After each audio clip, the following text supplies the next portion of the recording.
We've all imagined Jesus in a cozy, wooden home, a simple version of our own. But what if that image is completely wrong? Why would a master builder, a Tekton, live in a house with no chairs, no beds, and zero privacy? Was it extreme poverty or a brilliant discipline of survival? Today we're stepping past the polished paintings and into the raw, dirt floor reality of Nazareth. You're about to discover a survival machine that functioned so intelligently, it will change how you read the Gospels forever. Welcome to the real home of Jesus. The moment you cross the threshold of a house in Nazareth, the first thing that strikes you isn't the height of the walls or the slope of the roof. It's the ground beneath your feet. To our modern eyes, this might look like a sign of extreme poverty, mere dirt representing a life of struggle. But to a family in Galilee, this floor was a masterpiece of ancient engineering. It was crafted from packed earth, mixed carefully with lime and straw, and compacted until it became as hard as stone and as smooth as polished clay. It felt cool to the touch at dawn, yet it possessed a remarkable secret. It was a thermal battery. Throughout the day, it absorbed the relentless heat of the sun, and as the desert air turned biting at night, it slowly released that warmth back into the home. However, if you look closer, you'll notice a detail that changes everything. The floor is not level. Just past the doorway, the ground descends a few inches into a lower tier. This wasn't a mistake in construction. It was a brilliant, life-saving design. This lower level was the designated space for the family's animals, perhaps a single goat or a few sheep. As the outside world sank into the silence of night, these animals were brought inside. Their steady breathing and the natural warmth of their bodies acted like a biological furnace. This living heat would slowly rise, warming the elevated platform where the family slept, ate, and prayed. This wasn't a desperate improvisation. It was survival intelligence. In a world without electricity, this simple arrangement meant the difference between waking up healthy or not waking up at all during a harsh winter. It was on this very floor that Jesus crawled, fell, and took his first steps. He grew up watching the rhythmic, disciplined dance of domestic life. Mary kneading bread by the fire, and Joseph seated nearby with his tools. Every inch of this space demanded cooperation and order. This packed earth was the literal foundation of their character. When Jesus later spoke about building your house on a firm foundation, his listeners didn't just hear a metaphor, they felt the memory of that solid, reliable ground beneath their feet. If you were to step into a home in the time of Jesus, you would notice something immediately unsettling to our modern sensibilities. There are no walls, no corridors leading to private bedrooms, no doors to shut out the rest of the family, and no hidden corners to call your own. To our eyes, this suggests a life of chaos and disorganization. But in reality, these homes functioned according to a strict, invisible, and deeply respected order. An order that was not built of stone, but of habit, tradition, and shared discipline. In this single, continuous space, every area of the floor had a defined use. The higher platform, away from the animals, was the heart of the family. During the day, it was a workshop and a school. At night, it transformed into a collective sleeping area. This constant shifting required an incredible amount of care and cooperation. A house in disorder wasn't just messy, it was dangerous. Children learned early where they could step, what they could touch, and exactly when to remain quiet. In this way, the house itself became a teacher. It shaped character and taught limits without ever needing to speak a word.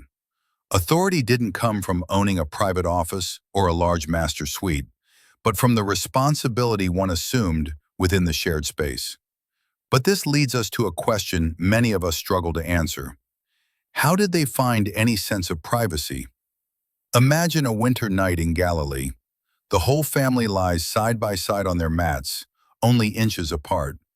In such a space, physical privacy is non-existent. Yet the people of that time built their intimacy through something we have largely forgotten: walls of respect. This was a silent covenant of understanding. When the sun set and the oil lamp burned low, each person created their own sanctuary by lowering their voices in their gaze. Children were raised with the law of presence, to be fully there, yet never to intrude. Intimacy between a husband and wife, or the deep sharing of a secret, was protected by this atmosphere of absolute mutual respect. Today we live in houses with many rooms and heavy doors, yet we often feel more isolated and disconnected than ever. The families of Nazareth lived in a world where simplicity was the principle. They understood that true privacy doesn't require a lock on a door. It requires a heart that knows how to listen to the silence of the person next to them. In a home with no physical walls, they learned the greatest lesson of all, that we are truly protected not by the stone that surrounds us, but by the respect we carry for one another. If the floor sustained life, the walls protected everything the family possessed. These were not thin, decorative partitions. They were massive structures, nearly half a meter thick, built from irregular stone held together by a sturdy mixture of mud and lime. Beyond just supporting the roof, these walls concealed an ingenious system of domestic organization that was planned from the very first day of construction. Since these homes had no closets or cabinets, the builders left niches, carefully calculated cavities at different heights, directly within the stone itself. In the higher niches, far from the reach of curious children, the family kept their most valuable possessions, small savings, important documents, or perhaps a sacred scroll of the scriptures, wrapped tenderly in cloth. Lower down, within easy reach of daily use, rested the oil lamps, ceramic bowls, and utensils. Near the ground, larger niches stored heavy tools and extra jars. Nothing was random. Every object had a fixed place, a silent order known to every member of the household. These walls also served as a biological clock. During the day, they absorbed the scorching heat of the sun, and at night they slowly released that warmth into the interior, stabilizing the environment against the cold. Jesus grew up observing these walls that stored everything and protected everyone. It was here that the idea of safely keeping what is precious moved beyond metaphor and became a daily reality. But this architectural detail reveals something even deeper about the teachings of Jesus. Many people today ask, if these were one-room houses with no internal divisions, what did Jesus mean in Matthew 6:6 when he said, "But when you pray, go into your room, close the door and pray to your Father"? Is there a contradiction between history and the gospel? Not at all. The word used for room, tamieon, often referred to these storage niches or a small, dark supply area. It was the most hidden, quietest place in a home, otherwise filled with the sounds of a large family and livestock. Jesus wasn't talking about a luxury suite with a heavy wooden door. He was talking about finding a corner of stillness within the rush of survival. The inner room was the act of closing out the world's noise, even when you were physically surrounded by it. It teaches us that privacy isn't about architecture, it's about the discipline of the soul. If you can find a sanctuary in a humble storage niche in a crowded house in Galilee, you can find a place to meet God anywhere. Inside these homes, life revolved around just 4 essential objects. Nothing more, nothing less.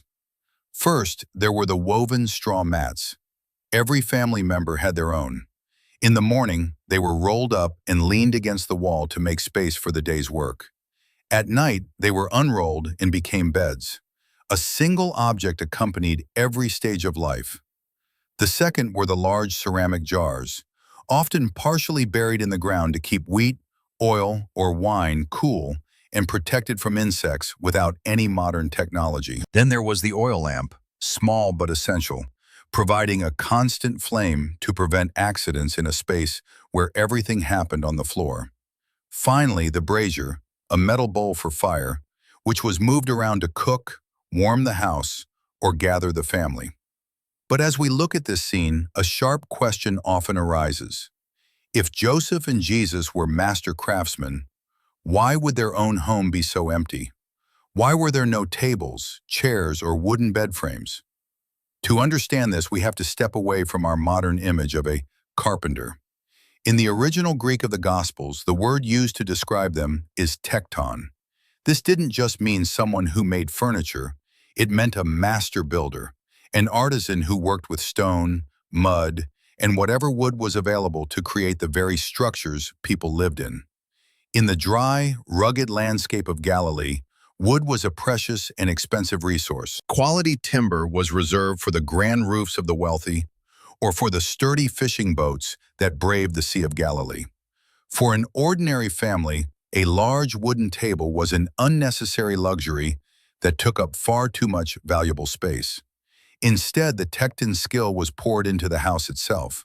They carved niches into the thick stone walls to act as shelves, and smooth stone ledges to serve as benches. Jesus didn't lack the skill to build a chair. He was a builder who understood that in a one-room home, space was sacred. He chose to live in a setting where life wasn't cluttered by objects. This simplicity wasn't a sign of failure, it was a powerful principle. It taught that the truly essential fits into very little space, and that true wealth was never about the furniture you owned, but about the character you built within those walls. Growing up in this environment prepared the ground for everything that came afterward, proving that a life of purpose doesn't require luxury, only a foundation of practical wisdom and a heart that knows what truly matters.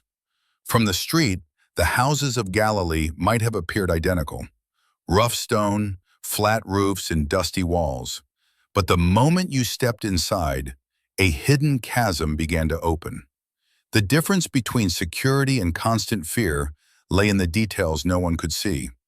Wealthy families used mortar made of well-prepared lime and fine sand, creating waterproof barriers against the winter rains. The poor, however, relied on simple mud mixed with straw. When the storms came, they didn't just feel the chill. They watched as water seeped through the walls, bringing mold and rot into the very place where they slept. Even the light in the darkness was different. The pure oil of the wealthy burned with a clear, steady flame. In the houses of the poor, low-quality oil filled the room with thick, acrid smoke that irritated the eyes and clouded every breath. In those homes, smoke was a constant, suffocating companion. But why this disparity? To truly understand the world of Jesus, we have to look at a staggering historical paradox. Just 5 miles away from the humble dirt floors of Nazareth, barely an hour's walk, lay the city of Sepphoris. It was a sprawling Greco-Roman metropolis, a place of golden mosaics, marble theaters, and grand villas. This is the 5-mile gap. It is highly likely that Joseph and Jesus, as master tektons, spent their days in Sepphoris, using their elite skills to build those very palaces and intricate kamda for the upper class. They knew what luxury looked like. They touched it with their own hands every single day. Yet when the sun began to set, they didn't stay in the city of gold. They walked back those 5 miles to the mud and stone of Nazareth. This was a conscious choice of identity. Jesus didn't preach from the marble floors of the elite. He chose to return to the living warmth of a shared floor and a smoky lamp. He carried the craftsmanship of a palace back to a home that possessed almost nothing. This contrast, this lived experience of moving between two worlds, is exactly why his parables on wealth and poverty carry such weight. When he spoke of the chasm between the rich man and the beggar, he wasn't just teaching a religious lesson.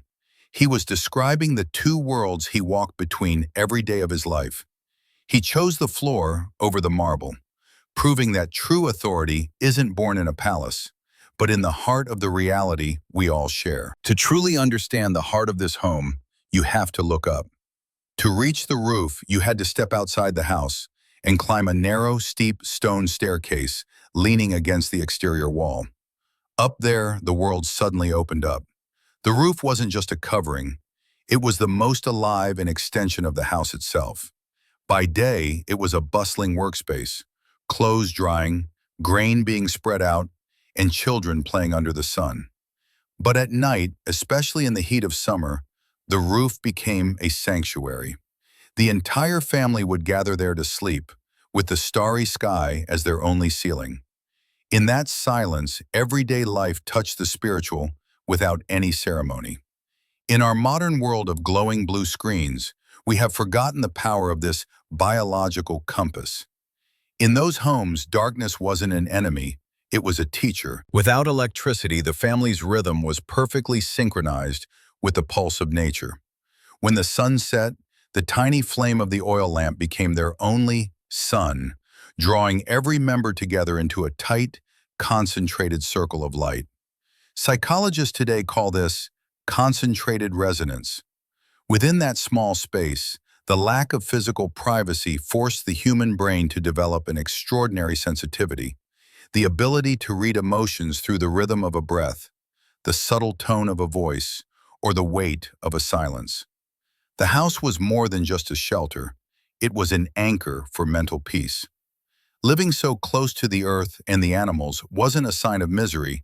It was a natural therapy that kept the soul connected to the living ecosystem. The simplicity of their surroundings allowed their minds to remain uncluttered, fostering a depth of contemplation that we often struggle to find today. Up on that roof, between the mud of the earth and the light of the stars, ordinary life and revelation met on the very same surface. Looking inside these ancient walls, we realize that the Christian faith wasn't born in palaces, but on earthen floors. Jesus was deeply incarnated in this raw reality. He knew the bite of the cold, the sting of the smoke, and the fragility of survival. True wealth was never in the stones, but in the heart.